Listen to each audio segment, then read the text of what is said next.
Today we are celebrating All Saints' Day. It's a day for us to honor and to celebrate all of our loved ones who have died and to remember that their light is still with us. All Saints' Day, therefore, is not a day of mourning and sadness. It's a day of celebration. I loved our words of integration and guidance today, which Greg read for us, especially the part about the beautiful votive candles illuminating a cemetery at night on All Saints' Day, and how it felt so festive and alive.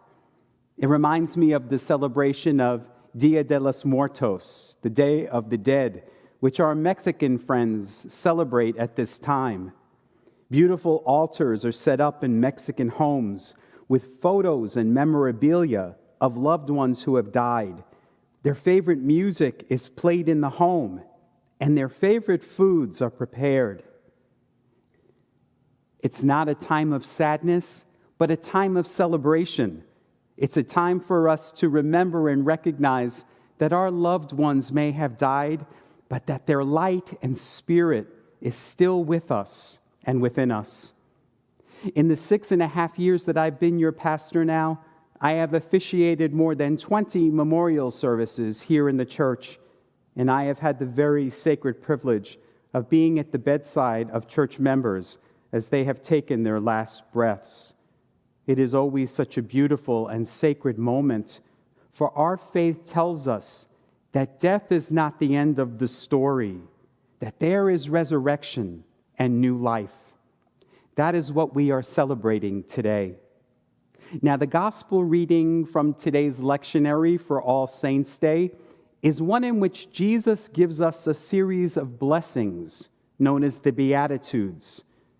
Our friend Father Richard Rohr tells us that the Beatitudes are the greatest wisdom teachings of Jesus. Now, the word beatitude comes from the Latin word beatus, which means happy or fortunate.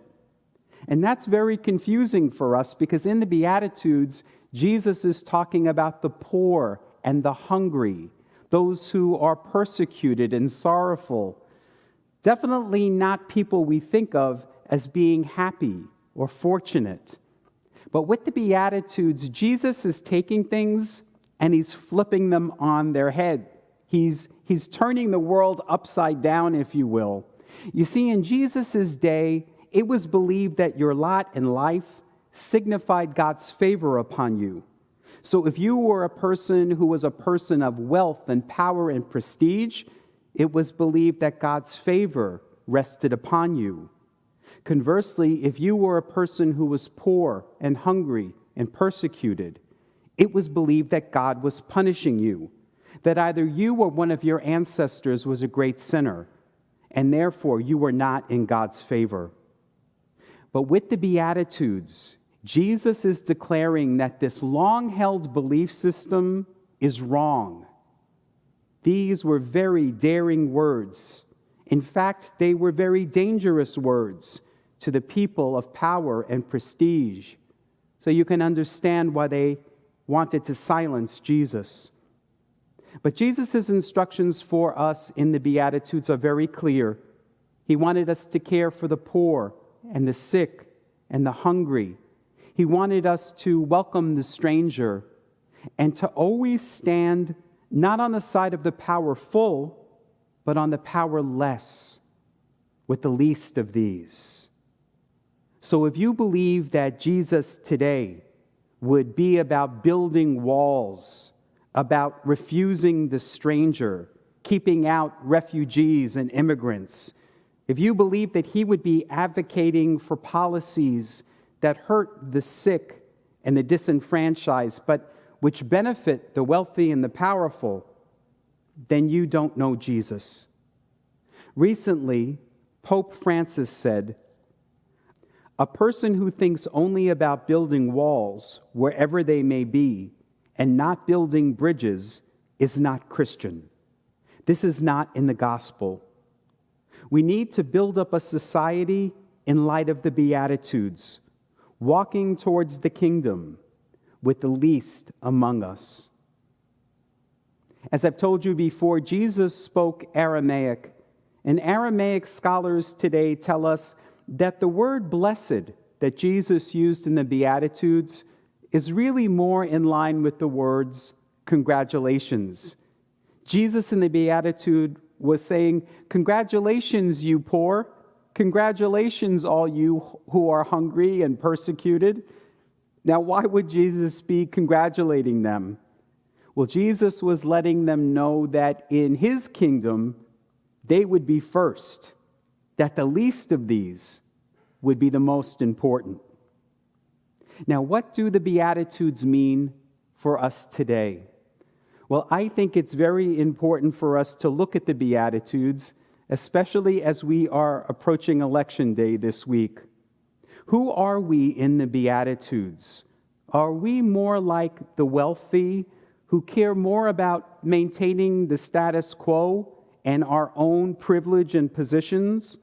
Or are we concerned about the least of these in our midst?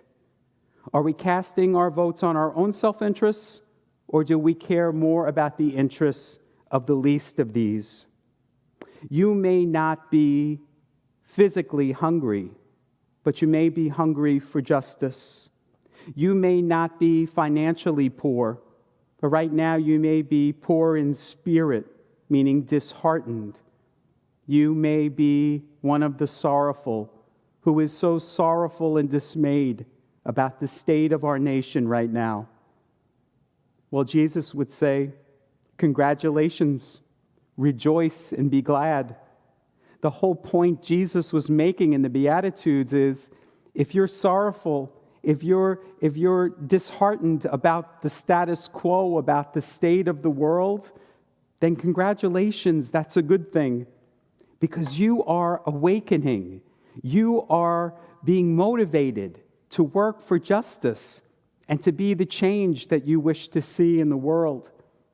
And so, my friends, on this All Saints' Day, as we remember those holy men and women who came before us, the peacemakers, those who were pure in heart, let us remember that they were the people who put the Beatitudes into action. May they inspire us and motivate us to do the same. For all of us are called to be saints and to create a just world for all. Hello, everybody. This is Sal Sapienza, and I'm so excited to share with all of you that I've written a brand new book. The book is called Childish Thinking: How the Church Keeps Us Stuck in Sunday School. Now, the title Childish Thinking comes from Christian scripture, where we hear that if we wish to grow in spiritual understanding, then we must let go of childish ways of thinking. And yet so many Christians today, even after years of Bible study and Sunday services, still have a very elementary understanding of their faith. They still understand God as some old man with a long gray beard.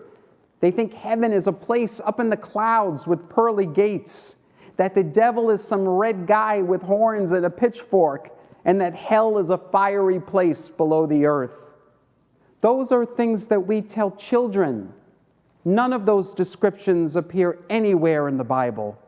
And so in Childish Thinking, I try to dispel many of those misnomers, and I explore topics such as God, Jesus, heaven, hell, sin, prayer, and resurrection from the higher perspectives of ancient Christian mystics and contemporary progressive theologians.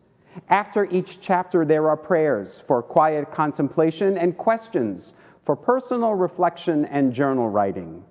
Come learn how you can let go of old ways of thinking and begin to see things with new eyes.